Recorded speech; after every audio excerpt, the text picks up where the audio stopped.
2장 오늘 36절에서 47절까지의 말씀입니다. 사도행전입니다. 2장 36절에서 47절 마지막 절까지 하나님 말씀을 받으실 때 우리 한 번 더 자리에서 일어나셔서 하나님 말씀 받도록 하겠습니다. 다리가 불편하신 분들은 앉은 상태로 말씀 받을 수 있습니다. 우리 하나님 말씀 사도행전 2장 36절에서 47절까지 오늘 우리에게 주신 말씀으로 믿고요 함께 받으십니다. 다 같이 그런즉 이스라엘 온 집은 확실히 알지니 너희가 십자가에 못 박은 이 예수를 하나님이 주와 그리스도가 되게 하셨느니라 하니라.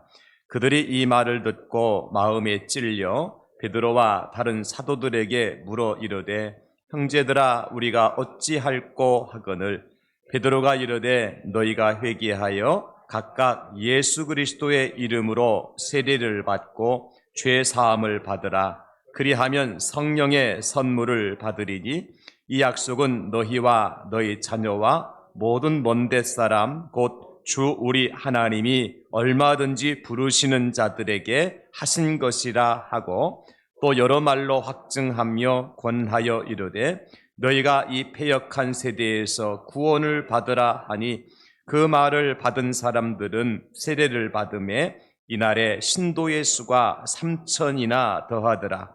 그들이 사도의 가르침을 받아 서로 교제하고 떡을 떼며 오로지 기도하기를 힘쓰니라.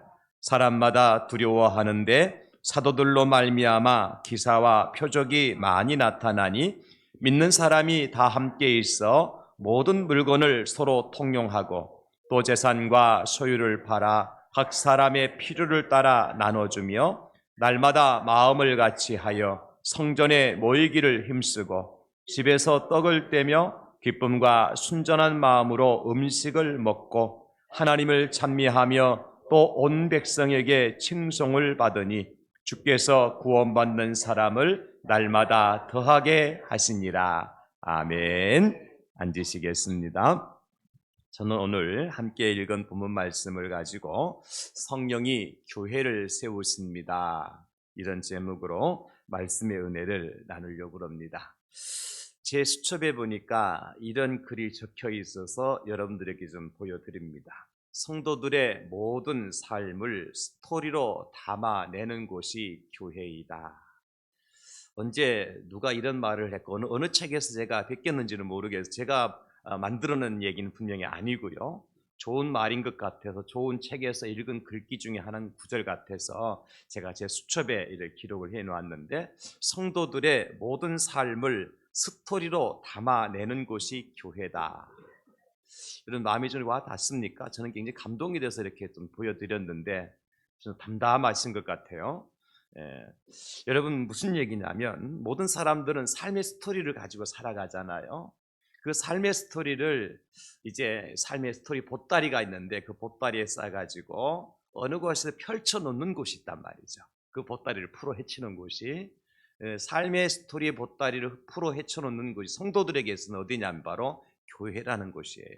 일주일 동안 월화수목금토 세상에 살아가시면서 각양각색의 삶의 이제 모양을 가지고 살다 오셨잖아요. 오셔서 여러분들이 교회에 오셔서 어떤 사람은 행복한 이야기를, 어떤 사람은 또 어렵고 힘든 이야기를, 어떤 사람은 기쁜 이야기를, 어떤 사람은 슬픈 이야기들을 오셔서 하실 거예요. 그 삶의 보따리를 풀어 헤쳐놓고 함께 나누는 현장이 어디냐면 교회라는 것이죠. 사람들이 가지고 있는 이 삶의 스토리 보따리는 크게 두 가지로 나눌 수가 있겠죠. 하나는 행복한 스토리의 보따리일 것이고 또 하나는 불행한 스토리의 보따리일 것입니다. 어떤 사람은 사는 것이 행복한 거예요. 그냥 하루하루 사는 것이 너무 행복한 겁니다. 그런 어떤 사람은 하루하루 사는 것이 인생의 고역이라고 생각하는 사람이 있을 수가 있겠죠. 그 사람들의 삶의 스토리 보따리에는 스토리의 내용들이 다 다르다는 겁니다. 어떤 사람은 슬픔에 젖어 살기도 하고 어떤 사람은 너무 날마다 기뻐서 어찌할 줄 모르며 살아가는 싱글벙글의 삶을 사는 사람도 있겠죠. 어떤 사람은 그야말로 사는 것이 살맛 나는 삶을 사는 사람이 있고 어떤 사람은 마지못해서 그냥 질질질 끌려가는 식으로 살아가는 인생들이 있을 겁니다. 그런 사람들의 삶의 보따리 안에 내용은 다 다르다는 거예요. 그것을 가지고 우리가 교회에 오셔서 함께 나누는 것입니다. 여러분의 삶의 인생의 보따리는 어떤 내용들입니까? 하나님은 우리가 어떤 인생이 되기를 원하실까요? 성경에는 이렇게 말씀해 주십니다. 신명기 33장 29절 말씀에 이스라엘이여 너는 행복한 사람이로다. 여호와의 구원을 너같이 얻은 백성이 누구냐? 그는 너를 돕는 방패시여 내 영광의 칼이시로다. 내 대적이 내게 복종하리니 네가 그들의 높은 것을 밟으리로다. 아멘. 하나님께서요, 하나님 택한 백성들, 구원받은 백성들을 정의하기를 너희는 행복한 사람이로다, 그렇게 정의를 해주셨어요. 저는 이 말씀을 묵상하면서 여기 이스라엘이여 이 말 대신에 우리 각자의 이름을 한번 넣어보면 어떨까? 예를 들어 그게 그렇게 되겠죠. 저를 표현한다면 장목사여 너는 행복한 사람이로다. 그럼 인상 쓰면서 읽을 사람이 있을까요? 그럼 여러분들 김집사야 너는 행복한 사람이로다. 이렇게 누구누구야 너는 행복한 사람이로다. 거기까지만. 시작. 저 행복하지 않으니까 말할 수가 없는 거지. 그럼 불행한 사람이로다 해볼까요? 시작.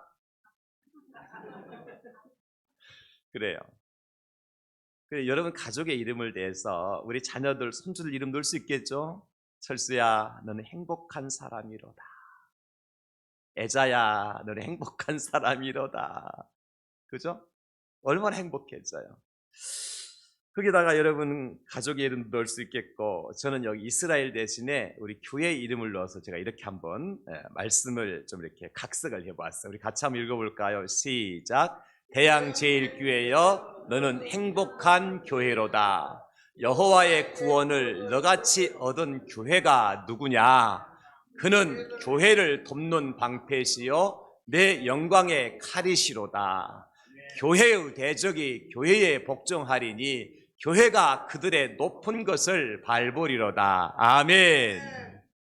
저는 이 말씀을 준비하면서 여러 번 이렇게 선포를 했어요. 대양제일교회여 너는 행복한 교회로다. 내가 섬기고 내가 이렇게 함께하는 교회가 행복한 교회라고 생각하니까 저도 행복이 막 몰려오는 것 같아요. 밀려오는 것 같아요. 하나님께서는 이렇게 분명히 교회를 행복한 교회로, 성도를 행복한 사람으로 창조하신 줄로 믿습니다. 그 근거가 어디 있느냐? 마태복음 16장 18절 말씀이죠. 내가 이 반석 위에 내 교회를 세우리니 음부의 권세가 이기지 못하리라. 하나님께서 하나님의 교회를 세우셨는데 음부의 권세, 마귀 사탄, 귀신이, 악한 것이, 흑암과 어둠의 권세가 교회를 이길 수가 없다. 승리는 누구의 것이에요? 교회의 것이다. 그렇게 말씀하고 있는 거죠. 그러니까 교회가 행복한 곳이에요? 불행한 곳이에요? 행복한 곳이고, 교회는 슬픈 곳이에요? 기쁜 곳이에요? 기쁜 곳이고, 교회는 능력이 나타나는 곳이에요? 능력이 사라지는 곳이에요? 능력이 나타난 곳이고, 교회는 은혜가 충만한 곳이고, 사랑이 충만한 곳이고, 하나님의 긍휼과 자비가 넘치는 곳이고, 교회에는 생명이 넘치는 곳입니다. 교회가 행복한 곳입니다. 교회의 머리는 예수님이시고, 그 머리 대신 예수님께서 교회를 세우실 때, 교회를 플래닝 하실 때에 행복한 계획을 가지고 교회를 만들어 주셨다는 것입니다. 그러면 여러분, 우리 성도들이 세상에 나가서 얼마나 풍성한 삶을 살았는지, 얼마나 영향력 있는 삶을 살았는지, 얼마나 선한 삶을 살았는지의 이야기 보따리를 가지고 교회 안에 들어와서 그 보따리를 풀어놓는 것이 교회라는 거예요. 여러분, 세상에 나가서 월요일날 우리가 주일날 돌아와서 이런 대화를 나눌 수 있겠죠. 글쎄 월요일날 내가 하나님께서 이런 기적을 내게 베풀어 주셨다고, 화요일날은 이런 이적을 내게 보여주셨다고, 수요일날 이런 기사를 내게 행하여 주셨다고, 목요일날은 하나님께서 나에게 이와 같은 놀라운 은혜를 베풀어 주셨다고, 금요일날 내가 깜짝 놀라 하나님의 축복을 베풀어 주셨다고, 토요일은 그 은혜를 내가 마음껏 누리다가 오늘 교회 왔다고. 여전도의 모임에서 이런 얘기 해야 되잖아요.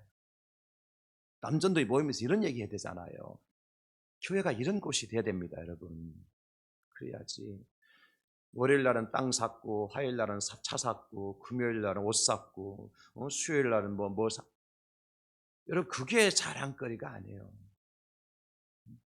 교회에 오셔서는 하나님께서 월요일 내게 이런 은혜를 베풀으셨고, 화요일 날은 이런 기적을, 수요일 날은 이런 이적을, 목요일 날 이런 기사를, 금요일 날 이런 표적을, 토요일 날 이런 놀라운 역사를 하나님께서 내게 베풀었다. 보라고. 그 보따리를 풀어 헤쳐놓고 말이죠. 그렇지 못한 사람들에게 그 은혜를, 그 기적을, 그 기사를, 표적을 나누어 주는 그런 현장이 교회가 되어야 된다. 우리 교회가 그런 교회가 될 수 있기를 예수님의 이름으로 축원합니다.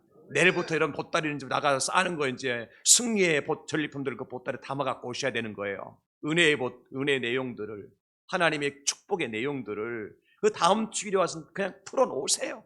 그거 보기만 해도 행복하도록, 그 듣기만 해도 참 은혜가 되도록 말이죠. 이게 하나님이 세우신 원래의 행복한 교회의 모습이다. 그래서 여러분, 교회와 가정과 성도들의 삶에 있어서 그렇게 하기 위해서는 뭐가 필요하냐?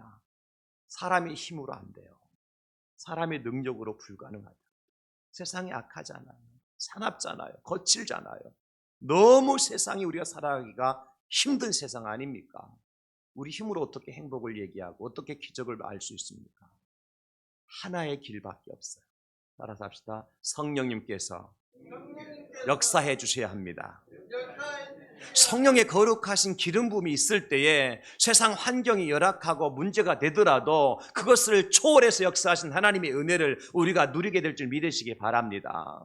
성령께서 역사하셔야 되고, 성령께서 내 삶을 주장해 주셔야 되고, 성령께서 기름을 부어 주셔야, 하나님의 영이신 성령께서 내 인생을 주관하시고 삶의 현장을 만져 주셔야 우리가 행복한 사람이라고 고백하게 되는 거예요.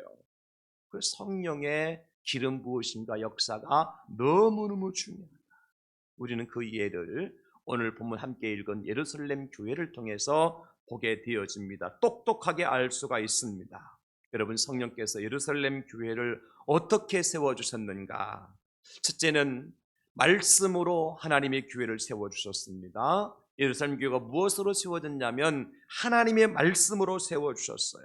오늘 본문의 36, 7절에 보면 그들이 이 말을 듣고 마음에 찔려 베드로와 다른 사도들에게 물어 이르되 형제들아 우리가 어찌할꼬 하거늘. 사도들 앞에 모인 많은 사람들이 무엇을 들었습니까? 하나님의 말씀을 들었어요. 그리고 난 다음에 어떤 역사가 나타났냐면 여러분 41절에 보면 그 말을 받은 사람들은, 말씀을 들은 사람들은 세례를 받음에 이날에 신도의 수가 3천이나 더하더라. 여러분, 여기 신도의 수가 3천이나 더한 것은 교회를 이루었다는 겁니다. 여러분, 교회를 이루게 된 기초가 뭐였어? 그러면 소대 예루살렘 교회는 하나님의 말씀이었어요.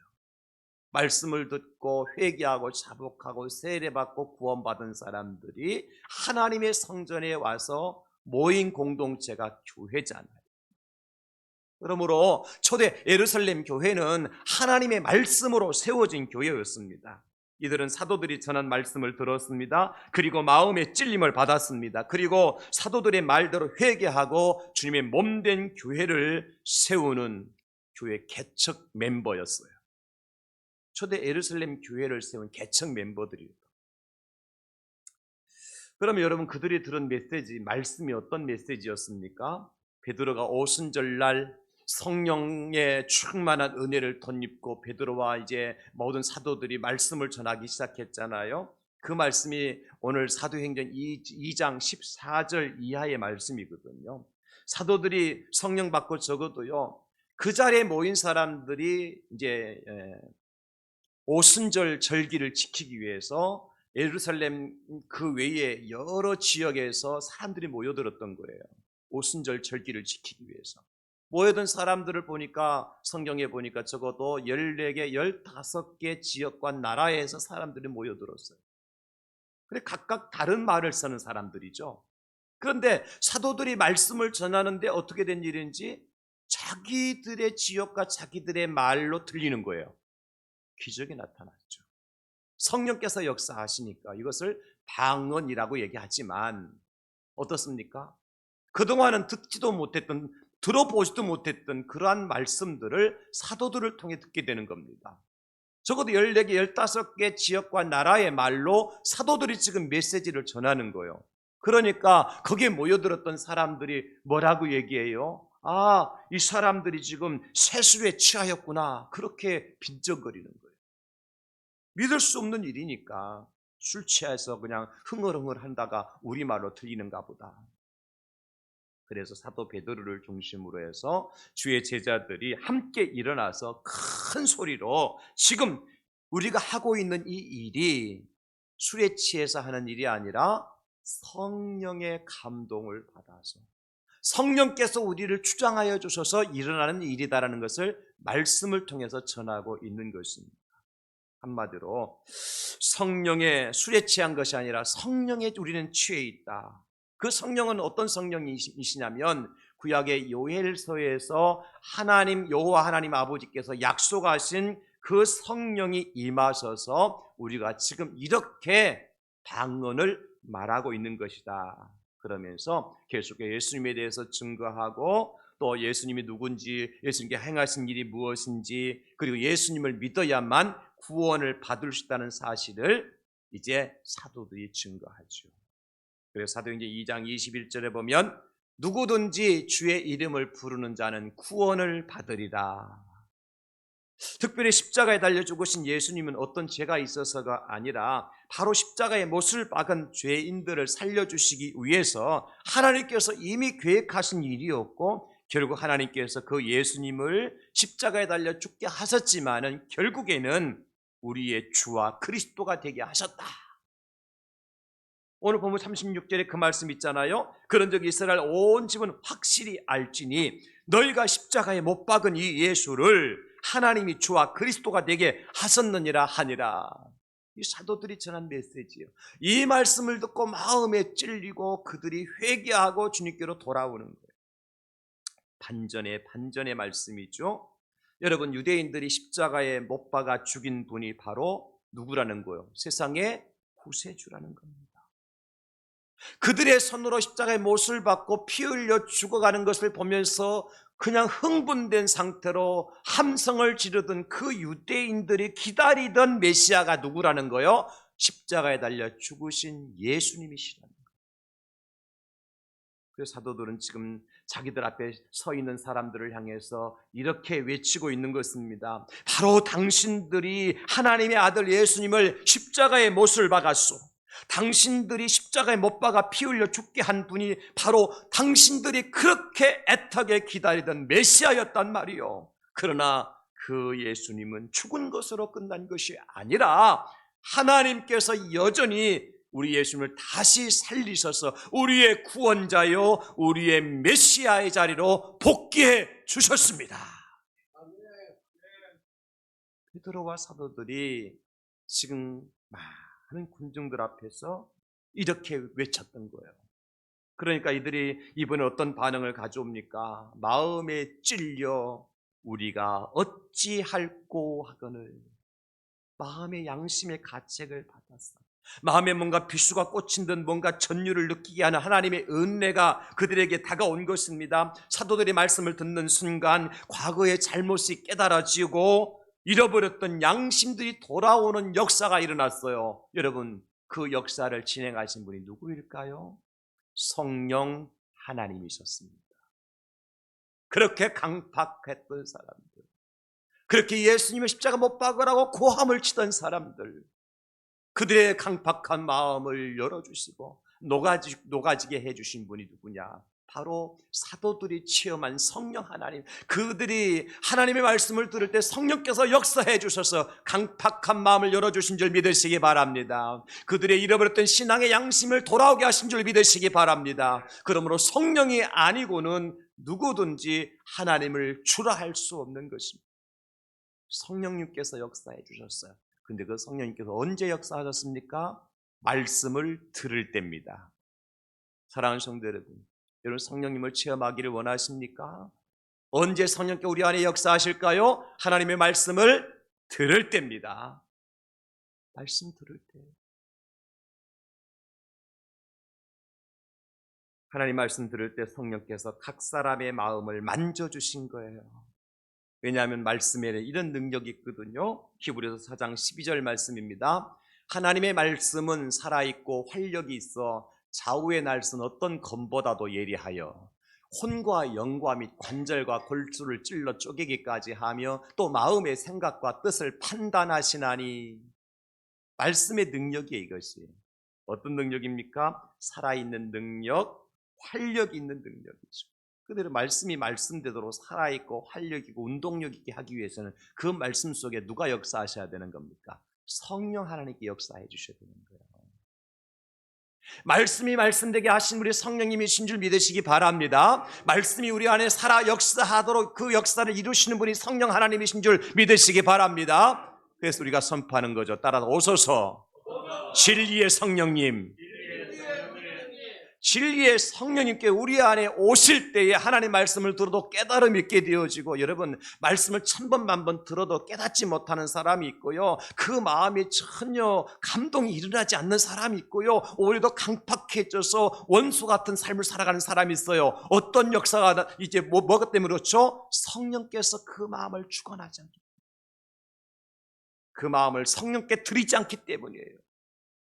내 고집, 내 생각이 꽉 차 있어서 하나님의 거룩하신 영이, 진리의 영이신 성령께서 그 안에 들어갈 틈이 없는 거예요.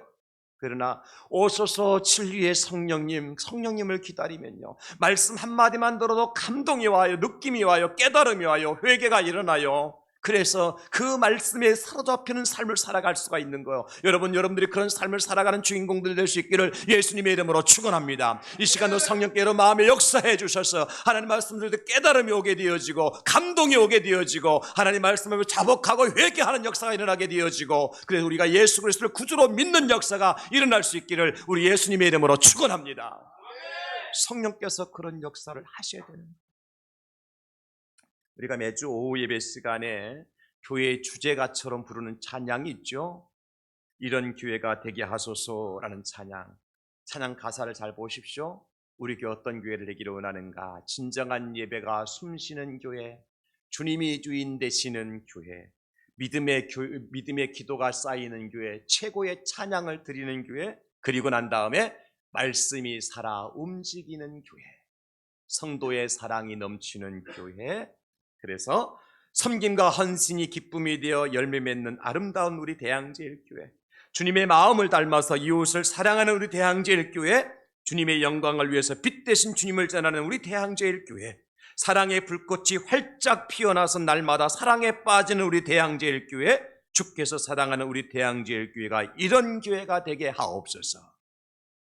찬양을 그냥 부르는 게 아니에요. 이런 간절한 마음의 소원을 담아서 하나님 앞에 기도하는 것이 찬양인 것입니다. 여러분, 우리 대양제일교회가 무엇보다도 말씀이 살아 움직이는 교회, 그 증거로서 성도들의 사랑이 넘치는 교회가 될 수 있기를 예수님의 이름으로 축원합니다. 여러분, 말씀이 살아 움직이는 교회의 가장 큰 특징은 뭐냐면 사랑이 있다는 거예요. 사랑이. 말씀은 우리로 하여금 서로 사랑하게 만듭니다. 이 말씀의 능력이에요. 그 교회가 말씀이 살아있는 교회냐 말씀이 없는 교회냐, 무엇을 보면, 어떤 열매를 보면 알 수 있느냐면 사랑이 있는 교회냐 사랑이 없는 교회냐 보면 알 수 있어요. 아무리 목회자가 설교를 유창하게 잘해도요, 그 말씀이 살아 움직이지 못하면요, 성도들 사이에 뭐가 없어요? 사랑이 없는 거예요. 사랑이 사라지는 거예요. 그러나 그 사랑도 누가 주시는 것입니까? 성령께서 주시는 열매입니다. 여러분, 성령의 9가지 열매 중에 첫 번째 열매가 뭐죠? 이렇게 눈치가 없어서야. 내가 지금 뭘 얘기하고 있습니까? 사랑 얘기하고 있잖아요. 그럼 내가 물어볼 때 성령께 주신 9가지 열매 중에 첫 번째 열매가 뭐냐고 물어보면 뭐라고 대답하셔야 돼요? 할렐루야! 이제 눈치가 챘네. 사랑입니다. 사랑과 희락과 화평과 오래 참음과 자비와 양성과 충성과 온유와 절제. 여러분, 믿음, 소망, 사랑이가 3가지 항상 있을 것인데 그 중에 제일은 사랑이잖아요. 하나님 말씀이 살아있는 교회, 하나님 말씀이 살아있는 성도, 무엇떤 열매를 보면 알 수 있냐면 사랑이 있느냐. 하나님 말씀이 없는 곳에는 성령 역사하시지 않고요. 바꾸어 말하면 말씀이 있는 곳에 성령께서 역사하시는데요. 그러므로 하나님의 교회는 무엇으로 세워져야 되느냐면 말씀으로 세워져야 돼요. 말씀으로. 그래서 하나님 말씀이 바탕이 돼야 돼요. 여러분, 베드로가 예수님께서 너희는 나를 누구라 하더냐 물어보셨을 때 주는 그리스도시요 살아계신 하나님의 아들이십니다 고백했죠. 그때 예수님께 뭐라고 말씀하여나 시몬아 네가 복이 있도다 그러시면서 내가 이 반석 위에 내 교회를 세우리니 이 반석이 뭔지 아세요? 베드로의 신앙 고백이에요. 하나님의 말씀의 터 위에 하나님께서 하나님의 교회를 세우시고 음부의 권세가 해하지 못하리라. 말씀 위에 세워진 교회는 절대로 사탄이 원수 마귀가 귀신이 그 교회를 해하지 못하게 될 줄 믿으시기를 예수님의 이름으로 축원합니다. 우리 교회가 말씀 위에 든든히 서가는 교회가 될 수 있기를 예수님의 이름으로 축복합니다. 초대 예루살렘 교회는 말씀으로 세워졌어요. 그래서 말씀의 열매를 맺는 교회가 됐잖아요.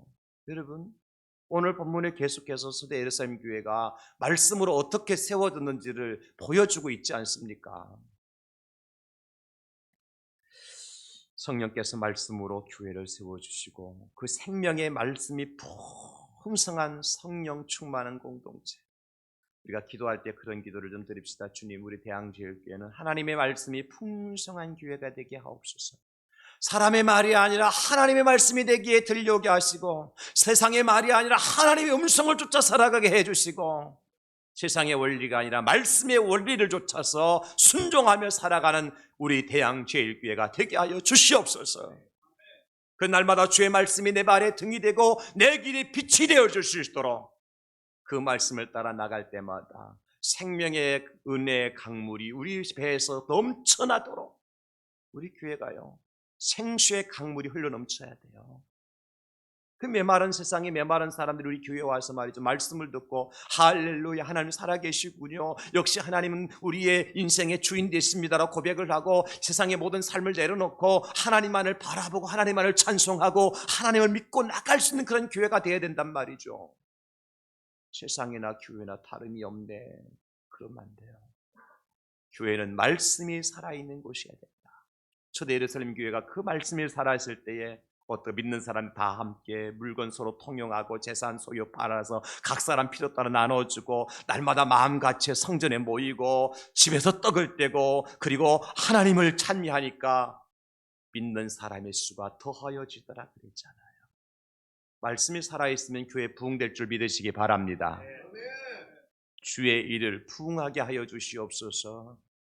말씀이 살아있는 교회, 우리 교회가 날마다 말씀을 선포하고 말씀을 묵상하고 말씀 따라 순종하며 주의 말씀을 쫓아서 나아가는, 그래서 하나님의 말씀의 은혜가 풍성할 뿐만 아니라 열매가 풍성한 우리 대항제일교회가 될 수 있기를 예수님의 이름으로 축원합니다. 두 번째로는 성령께서 예루살렘 교회를 연합의 영으로 예루살렘 교회를 세워주셨어요. 연합의 영으로. 오늘 보면 44절에 46절 믿는 사람이 다 함께 있어 모든 물건을 서로 통용하고 또 재산과 소유를 팔아 각 사람의 필요를 따라 나눠주며 날마다 마음을 같이 하여 성전에 모이기를 힘쓰고 그렇게 말씀하고 있습니다. 다 함께 통용하고 같이 하여, 이건 무엇을 뜻하는 거죠? 연합입니다. 하나됨입니다. 여러분, 교회가 어떤 곳이냐? 교회는요 예수 그리스도를 주로 고백하는 성도들의 모임이에요. 오늘 본문에 교회의 정의를 오늘 본문에서 잘 보여주고 있거든요. 오늘 본문을 보십시오. 40절 41절입니다. 또 여러 말로 확증하며 권하여 이르되 너희가 이 패역한 세대에서 구원을 받으라. 이 패역한 세대에서 구원받은 사람이 성도죠? 그죠? 그런데 41절에 그 말을 받은 사람들은 하나야 둘이에요? 저거 둘 이상이죠, 그죠? 오늘 본문에 보면 몇 명 가량 돼? 최소 몇 명이에요? 3,000명. 국어를 잘하는 사람 이럴 때 이제 시험 보면 잘 맞히는 거예요. 3,000명. 그 말을 받은 사람들은 세례를 받으며 이날에 뭐의 수가? 신도의 수가 3,000이나 더하더라. 신도가 누구예요? 교인들 아닙니까? 그죠? 신도들, 교인들이 모인 공동체가 뭐예요? 교회란 말이에요, 교회. 자, 예수 그리스도를 구주로 믿는 사람을 성도라고 그래요. 교인이라 그래요. 그 교인들이 모인 공동체를 뭐라 그래요? 교회라고 부르는 거예요. 그 교회는 성도 몇 사람 이상이면 다 교회가 되는 거예요? 두 사람 이상이면 다 교회가 되는 거예요. 여러분 부부가 예수님 믿습니까? 그래, 여러분 가정이 교회가 될 수 있어요? 기대 교회가 되지 못해요? 여러분 가정 교회가 되는 거예요. 여러분 직장 안에 믿는 사람 두 사람 세 사람 모이고 있습니까? 그럼 직장 교회가 돼야 안 돼요? 직장 교회가 될 수 있는 거예요. 교회의 개념을 여러분 잘 생각하시기 바랍니다. 오늘 본문이 분명히 말씀해 주고 있잖아요. 예수 그리스도를 주로 고백하는 성도들의 모임. 그래서 마태복음 18장 20절에 예수님 이렇게 말씀하세요. 두세 사람이 내 이름으로 모인 곳에는 그것이 어디예요? 교회란 말이에요. 교회. 두세 사람이 내 이름 모인 거, 이걸 한마디로 말하면 교회는, 교회 안에는 나도 그들 중에 있느니라. 교회 안에 있느니라. 교회 안에 누가 계세요? 예수님이 계셔요. 교회 안에 성령님 계세요. 예수 믿는 사람들 모인 교회 안에 예수님도 계신다 약속하셨어요. 그래서 우리 성령 하나님은요, 여러분 잘 들으세요. 교회와 우리 그리스도와 연합되게 하실 뿐만 아니라 성도와 성도가 하나 되도록, 연합되도록 만들어주시는 분이 누구냐면 바로 성령 하나님이십니다. 그래서 오늘 본문의 말씀에 성령께서 모이기를 힘쓰게 하시고 마음과 뜻이 하나 되게 하시고 선한 일을 위해서 연합하게 하신다고 말씀하고 계시잖아요. 그래서 로마서 8장 28절 우리 한번 같이 읽어볼까요? 시작. 우리가 알거니와 하나님을 사랑하는 자 곧 그의 뜻대로 부르심을 입은 자들에게는 모든 것이 합력하여 선을 이루느니라. 아멘. 여러분 보십시오. 말씀 한 구절 보십시오. 하나님의 뜻대로 부르심을 입은 자들 누굽니까? 교회입니다. 교회. 입은 자는 성도고 자들은 교회란 말이에요. 단수와 복수 제가 또 얘기해야 돼요. 그거 초등학교 유치원 때 다 배운 거 아닙니까? 우리가 지금 까먹어서 그렇지. 그러니까 그들에게는 어떻게 하여 모든 것이 합력하여 선을 이룬다. 그러니까 교회는 어떤 것이냐? 교회는요, 믿는 사람들이 함께 모여서 하나님의 선한 일을, 선한 역사를 이루어 가는 곳이 교회인 줄 믿으시기 바랍니다. 교회 안에 악한 일이 일어나면 돼야 안 돼요? 안 됩니다. 제발 그리 하지 마십시오. 교회는 합력해서 함께 힘을 모아서, 합력이라는 게 함께 힘을 모으는 것 아닙니까? 뜻을 모으는 거잖아요. 마음을 모으는 거잖아요. 계획을 모으는 것 아닙니까? 그래서 뜻과 마음과 모든 계획을 모아서 뭘 이루어야 돼요? 선을 이루느니라. 이 선은 뭐죠? 아름다운 것, 좋은 거잖아요. 귀한 거잖아요. 교회가 그런 곳입니다. 근데 그 일을 누가 이루시느냐면 성령께서 연합하게 만들어 주실 때 가능한 거예요. 전도서 4장 11절 12절 보겠습니다. 또 두 사람이 함께 누우면 따뜻하거니와 한 사람이 어찌 따뜻하랴. 한 사람이면 패하겠거니와 두 사람이면 맞설 수 있나니 세 겹줄은 쉽게 끊어지지 아니하느니라. 아멘. 아멘. 여러분 여기 두 사람은 누구예요? 교회입니다. 두 사람은 교회 맞죠? 교회가 함께 있으면 어떻게 된다고요? 따뜻해진다. 성도들이 연합하면 교회가 따뜻해져요, 추워져요? 따뜻해지죠. 가난한 자나 있는 자나 할 것 없이 함께 모여서 힘을 모으면 따뜻해질 수가 있고요. 또 두 사람이 어떻게 할 수 있다고요? 맞설 수 있다. 대적과 싸워 승리할 수 있다는 겁니다. 연합할 때 승리가 일어납니다. 힘을 모을 때 힘이, 능력이 나타나는 거예요. 각자 프레이 도상의 아내의 교회는, 불교는 천상천하 유아 독존 얘기하지만 교회는 공동체입니다. 혼자서 이루는 것이 아니에요. 함께 더불어 연합하여 연결하여 오늘 말씀처럼 그런 것입니다. 그 일을 누가 하시느냐? 그 역할을 누가 하시느냐? 성령님께서 하시는 거. 목사가 하는 게 아닙니다. 여러분. 목사가 힘을 모읍시다, 함께 합시다 한다고 말 듣습니까? 천만의 만만의 말씀, 콩떡이다. 성령께서 우리 마음을 감동시켜 주셔야 되는 거예요. 목사가 얘기 안 하도 우리가 이렇게 하면 되겠나? 우리가 약하지만 힘을 모으면 더 힘 낼 수 있지 않겠나? 지금 어렵지만 우리가 힘을 모으면 또 이 어려운 난국도 헤쳐나갈 수 있지 않겠나. 그런 마음을 주시는 분이 누구예요? 그런 감동을 주시는 분이 누구예요? 성령께서 주시는 거예요. 성령께서. 이번에 우리 대통령께서 외국 순방을 하셨어요. 2030 부산 엑스포를 위해서 이제 가셔서 연설도 하셨죠. 그때 뭐 대통령이 가시니까 여야 국회의원들이 같이, 부산 지역의 국회의원들이 같이 가셨잖아요. 같이 가서 이 부산은 이미 준비가 되어졌다. 2030 엑스포를 할 준비가 되어졌다.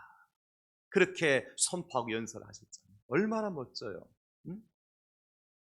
그런 일에도 여당 야당 찾으면 되겠습니까? 함께 가서 우리 대한민국을 위한 일이고 부산을 위한 일이니까 힘을 모으자 그래가지고 이견 없이 다 같이 가서 응원하고 각자 막 사람들 만나고 그래가지고 이제 득표 활동을 하셨잖아요. 얼마나 아름다워요. 그게 우리 대항제일교회 동참했죠. 밖에 현수막에 대항제일교회가 2030 부산 엑스포를 응원합니다. 보신 분 한번 손 들어보세요. 네. 15분밖에 없네. 그런 지 한 달이 지났어요. 제발 좀 관심 좀 가져봐요. 부산의 교회에 그런 현수막을 붙여놓은 교회 보셨어요? 우리가 힘을 합치자는 거, 연합하자는 거예요. 거기에 능력이 나타나니까. 거기에다 이번에 대통령께서 베트남에 가실 때에 205명의 경제사절단을 데리고 갔잖아요. 우리가 대표적인 5대 기업 총수들과 더불어서 목발 집은 사람까지 포함해가지고 거기에다가 기업 총수들뿐만 아니라 여러분 보니까요. 전국경제인연합회 그리고 대한상공회의소 한국무역협회 중소기업중앙회 중견기업연합회 한국경영자총연합회 등 6대 경제단체도 같이 동참했어요. 쉽게 말하면 한국의 경제의 수장들 브레인들이 통째로 지금 어디가 있어요? 베트남에 다 빠졌어요 지금.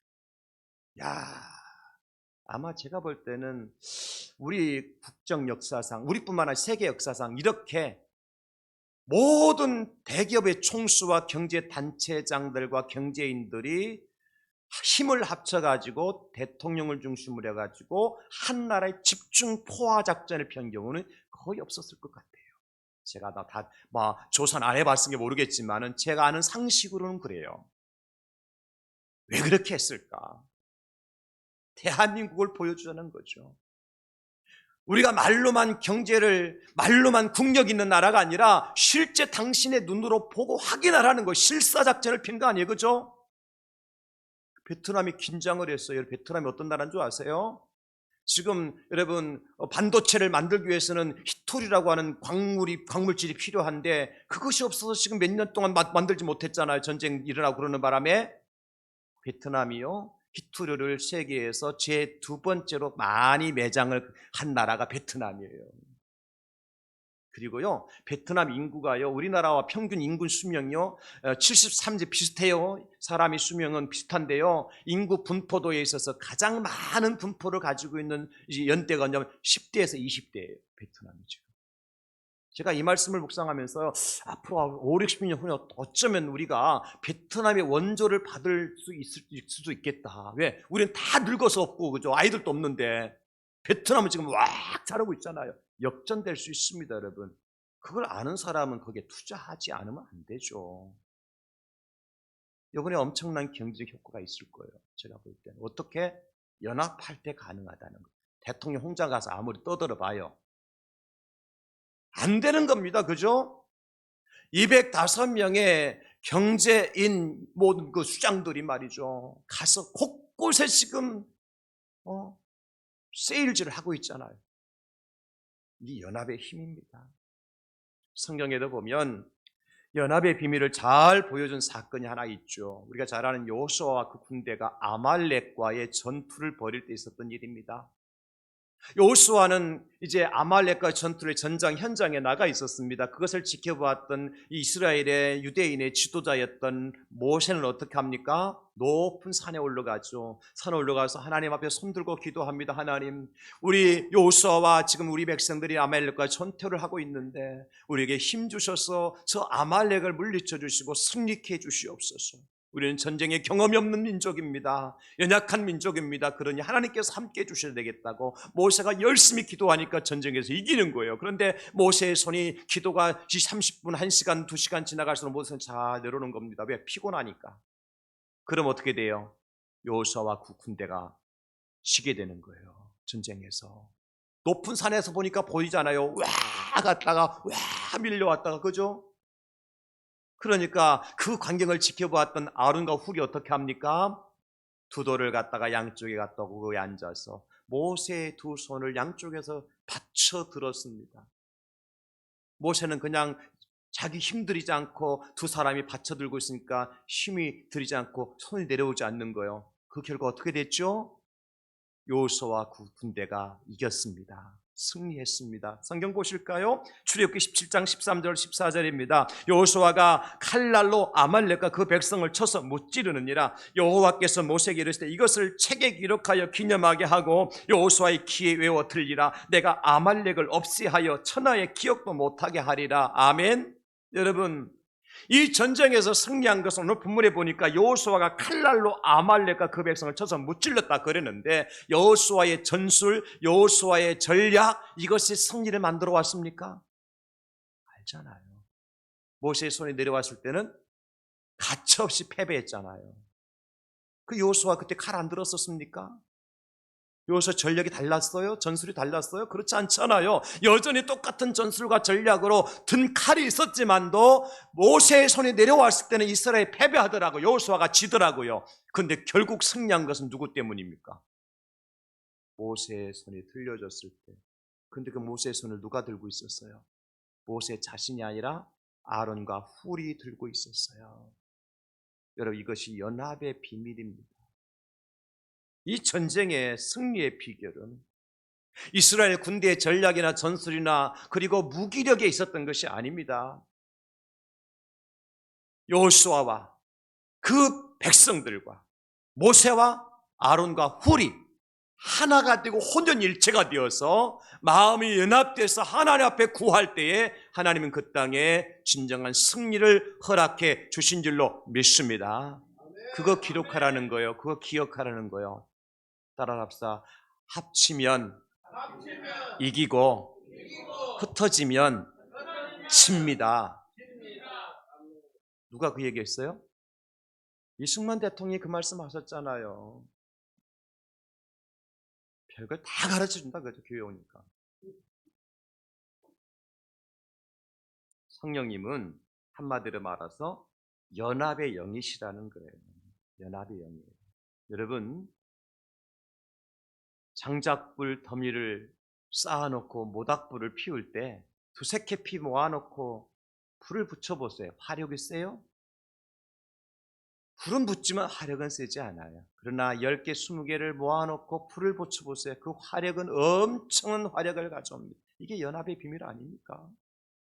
지난 금요일도 우리가 부산 북구 기독교연합회에서 실시하는 6.25 73주년 기념 나라사랑 기도회를 갔다 오셨잖아요. 제가 보니까 여기 온 사람들 중에 별로 안 보이더라고요. 내가 안 볼 줄 알았지 다 체크해놔서 제 노트에다가 누구는 왔고 누구는 안 왔고. 왜 체크했을까요? 하나님은 안 오신 분 다음부터는 꼭 오게 해달라고 기도하기 위해서. 그런데 여러분, 그날 만약에 우리끼리 앉아서 나라사랑 기도한다고 막 떠들썩하고, 우리 교회는 드럼도 안 치죠, 반주도 그렇죠, 하나 갖고 하죠, 그렇게 하는 거하고, 그날 그 현장에서 막 드럼 치고 막 반주자 있고 찬양 리더 있고 그리고 거기에 막 1000명 이상의 사람들이 모여서 같이 기도회 하니까 어때요? 뜨겁잖아요. 기도가 되잖아요. 기도할 줄 모르는 사람도 묻혀가잖아요. 은혜도 묻혀가는 겁니다. 이게 연합의 비밀이에요. 나 혼자서는 안 돼. 그런데 마귀는 어떤 존재냐? 마귀는 분리의 영을 가진 자예요. 그래서 모든 여러분 정신병의 시작이 어디부터 출발되는 줄 아세요? 분리로부터 시작되는 거예요. 그래서 정신분열증 그렇게 얘기하잖아요. 마귀는요, 모든 것을 분열시켜요. 분리시켜요.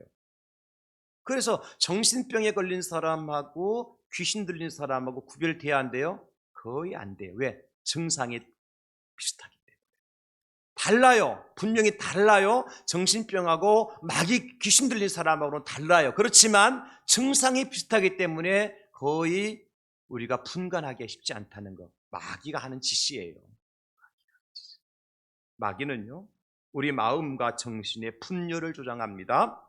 온전히 사랑해야 하는데 미워하는 마음을 만들어서 서로의 사이를 멀어지도록 이간질하는 존재가 누구예요? 마귀입니다. 그래서 사탄은 공동체 안에 분열을 조장하고 그 당을 지게 만들죠. 내 편 내 편을 갈라요. 여러분, 그러면 한 가지 점검하고 넘어갑시다. 지금 나는 누군가를 뒷꼭지만 봐도 뒤통수만 봐도 미워 죽겠어. 그냥 막 꼴보기 싫어. 그러면 지금 내 안에 누가 역사하고 있는 거예요? 마귀가 역사하고 있는 거예요. 저도 목회를 하다 보면 다 사랑스러워 보일까요? 그 인간 저승사자가 왜 안 나타나나? 그럴 때도 있어요. 그래서 제가 말씀 중에 왜 안 나타나나 생각했더니 저승사자가 그 편이라 다. 그러니까 저승사자는요, 마귀 편이에요. 사람들 죽는 순서를 보세요. 착한 사람 먼저 죽고 약한 사람 먼저 죽어요. 착한 사람 먼저 죽어요. 그럼 살아있다는 건 아직 내가 뭐하다는 거요? 악한 게 남아있다. 꼭 그런 것만 아니지만은, 아니 요즘에 그런 거 제가 너무 많이 그 말씀 드렸잖아요. 제가 장례 측도 그죠? 왜 저분을 왜 데려가시냐고. 저승사자가요, 악한 자는 이 땅에 남겨놔도요, 자기 제 편이니까 그냥 내버려도 돼. 근데 선하고 착하고 하나님 말씀 듣는 사람 놔두면 자꾸 자기의 눈에 가시와 같아. 그러니까 빨리 데려가려고 하죠. 그러니까 하나님 데려가지 말고 지가 와가지고 착오해가지고 명단 바꿔치기 해가지고 데려가는 거야. 아니, 이게 사실이 아니고 그냥 만들어낸 얘기예요, 그냥. 어쨌든 그런 걸 보면서 여러분, 저도 어떤 사람 보면요, 참 안 만났으면 좋겠다. 내 눈앞에 안 나타났으면 좋겠다. 그런데 기도하다 보면 어떤 마음이 생긴 줄 아세요? 너무너무 불쌍해 보여요. 그렇게 되기까지가 얼마나 힘들었을까. 저렇게 행동하는 데는 무슨 분명한 아픔의 상처가 있고 마음의 상처가 있을 텐데 나까지 저렇게 그 사람을 멀리하고 미워하면 어떻게 되나. 어떤 마음이 생겨? 불쌍히 여기는 마음이 생기는 거예요. 기도하고 싶은 마음이 생기는 거예요. 용서하고 싶은 마음이 생기는 거예요. 사랑하고 싶은 마음이 생기는 거예요. 그래서 안 나오지만 집사님 부를 때가 있고요. 집사님, 잡사님 하고 싶지만 집사님 부를 때가 있다는 거예요. 그 마음을 누가 주셔요? 성령님께 주시는 거죠.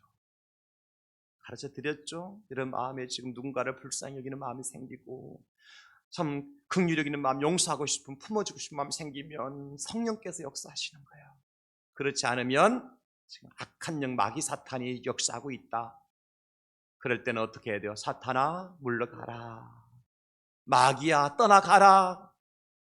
나는 성령의 사람인지라. 그렇게 성령님께 구해야 되겠죠. 성령은 연합의 영이십니다. 나뉘었던 마음도 하나 되게 하시고 절교했던 사람도 친구가 되게 하시고, 그래서 성령의 울타리를 쳐주시고요, 악한 원수 마귀가 그 울타리 안으로 들어오지 못하도록 막아주시고, 그 울타리 안에 있는 우리 교회 성도들에게는 형제를 뜨겁게 사랑하는 마음을 주시는 거예요. 그래서 서로를 향해 돌팔매질을 하는 대신에 보듬어주고 안아주고 용서해주고 감사해주게 만드시는 분이 성령님이셔요.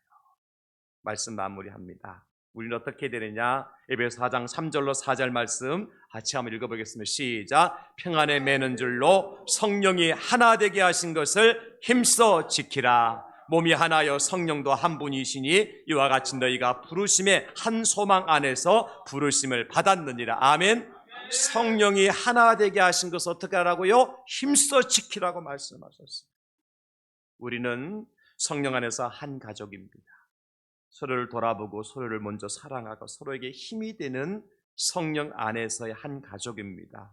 그러므로 성령이 하나 되게 하심을 힘써 지켜서 서로 연결하고 결합되어 마음껏 오늘 사도행전 교회처럼 하나님의 은혜를 누리고 더욱더 성장하고 자라는 행복한 교회 공동체가 될 수 있기를 축복합니다.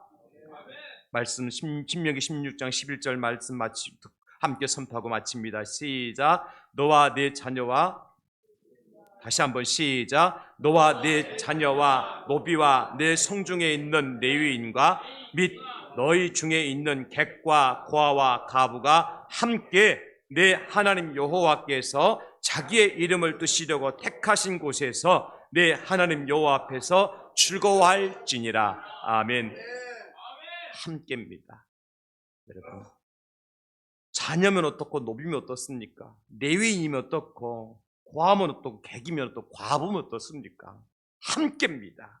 어디서? 네 하나님 여호와께서 자기 이름을 두시려고 택하신 곳 교회죠.